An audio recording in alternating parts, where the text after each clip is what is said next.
మీరు మీ అభిమాన shows and serials TV కన్నా ముందు ఈటీవీ విన్ యాప్లో చూడండి. Download and subscribe to ETV win app. 99 రూపాయలు మాత్రమే.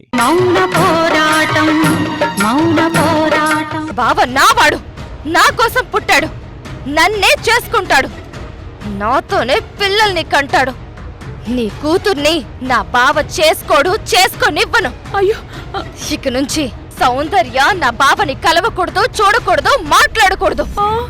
మాట్లాడాడో చంపేస్తా నీ కూతుర్ని. అయ్యో, అందుకే చెప్తున్నా, నీ కూతురికి చెప్పు నా బావని మర్చిపోవాలి అని, ఈ ఆఫీసులో నుంచి నా బావని పంపించేయాలి అని. నీ కూతురే నా బావకి ఫోన్ చేసి తనంటే ఇష్టం లేదు అని చెప్పాలి, తనని పెళ్లి చేసుకోను అని చెప్పాలి. లేదంటే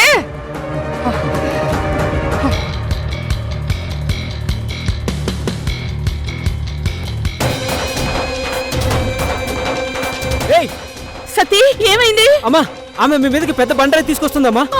అయ్యో, ఏ మనిషినైనా ఈ రాయితో ఇక్కడికిక్కడే కొట్టి చంపేయగలని చెప్పడానికి ఈ రాయి తీసుకొచ్చాను. నీ కూతురు ఇంకొకసారి నా బావ వెనకాల పడిందంటే ఇదే రాయి నీ కూతురు నెత్తి మీద పడుతుంది. లేదంటే ఇలాగే నీ కూతురు రోడ్డు దాటుతున్నప్పుడు నా కారు వచ్చో లారీ వచ్చో గుద్దేస్తుంది.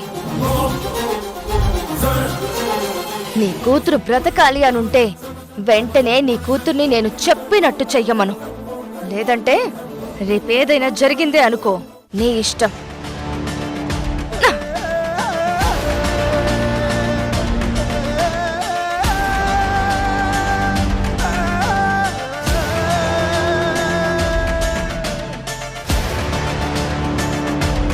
పదండి అమ్మగారు, గుడికి వెళ్దాం. పదండి. అత్తయ్య, అత్తయ్య, ఏంటి అలా అరుస్తున్నావు? ఏమైంది? నీ అవతారం ఏంటి? రోజు రోజుకి ఎందుకు ఇలా తయారవుతున్నావు? ఏమైంది నీకు? చక్కగా మహాలక్ష్మిలా ఉన్నావే అనేదానివి ఇంతకు ముందు, కానీ ఇప్పుడు నన్ను చూసి భయపడుతున్నావు. ఎందుకు?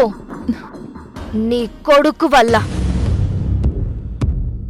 నీ కొడుకే నన్నిలా తయారు చేశాడు.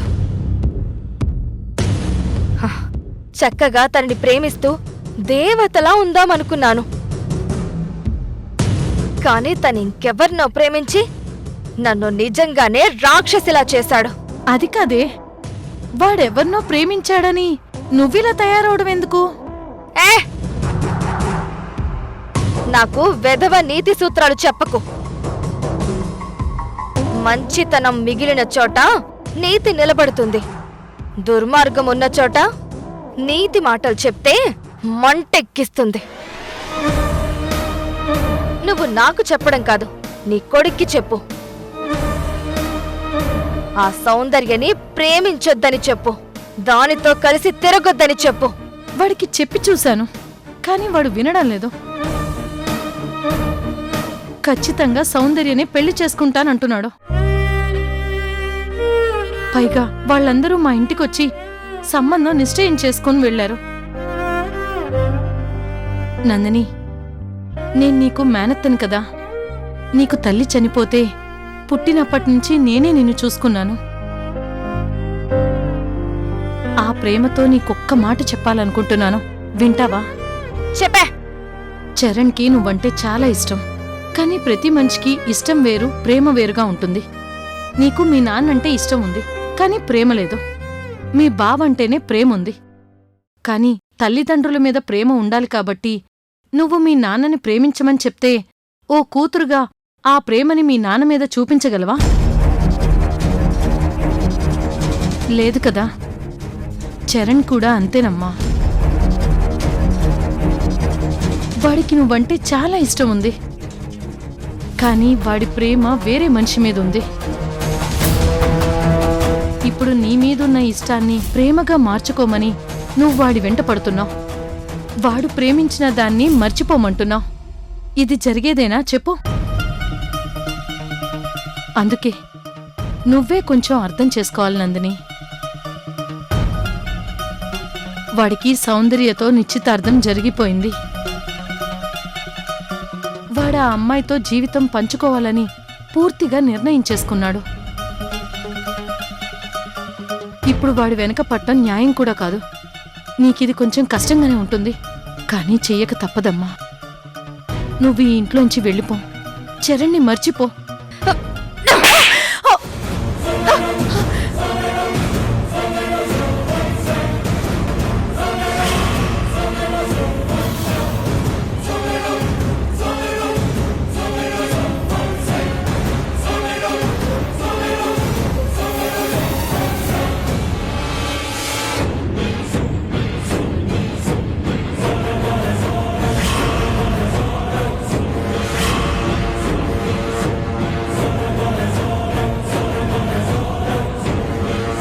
లే. ఏయ్ పార్వతి, ఏంటి నేను బావను వదిలేయాలా? అది బావని చేసుకుని కాపురం చేస్తుందా ఏంటి? వింటున్నాను కదా అని ఏది పడితే అది చెప్పేయడమేనా? తప్పు కదూ. నువ్వు నాకు అత్తవి కదా అని అన్నీ వింటున్నాను అనుకుంటున్నావా? హా? హా?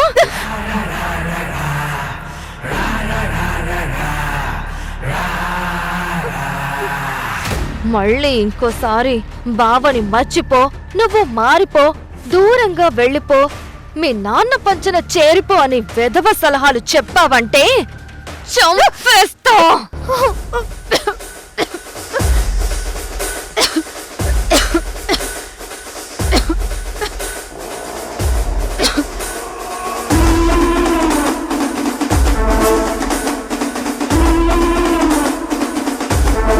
ఇదిగో తాళి, ఇది తీసుకెళ్లి దేవుడి ముందు పెట్టి దండం పెట్టుకో.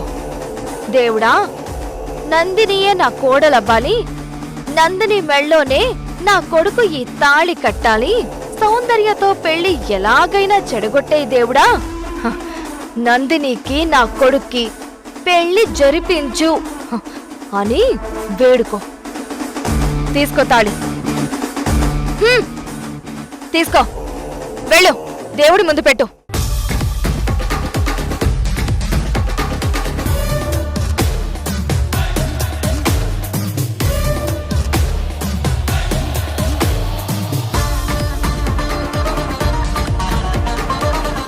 దేవుడి ముందు పెట్టు.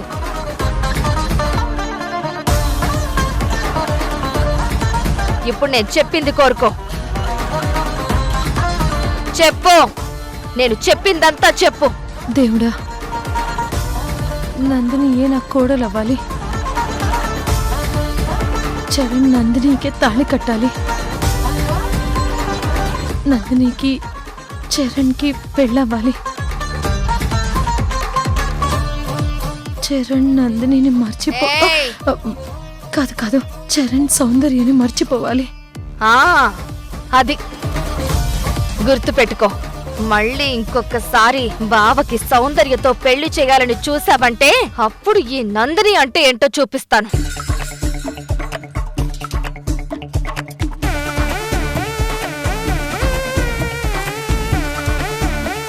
స్వామి, నందిని మనసు మార్చు. అది పిచ్చి ప్రేమతో మరీ రాక్షసంగా మారిపోతుంది. దాన్ని మార్చు స్వామి. సౌందర్యతోటి నా కొడుకు పెళ్లి జరిపించు. ఎలా చేస్తావో, ఏం చేస్తావో నువ్వే దిక్కు.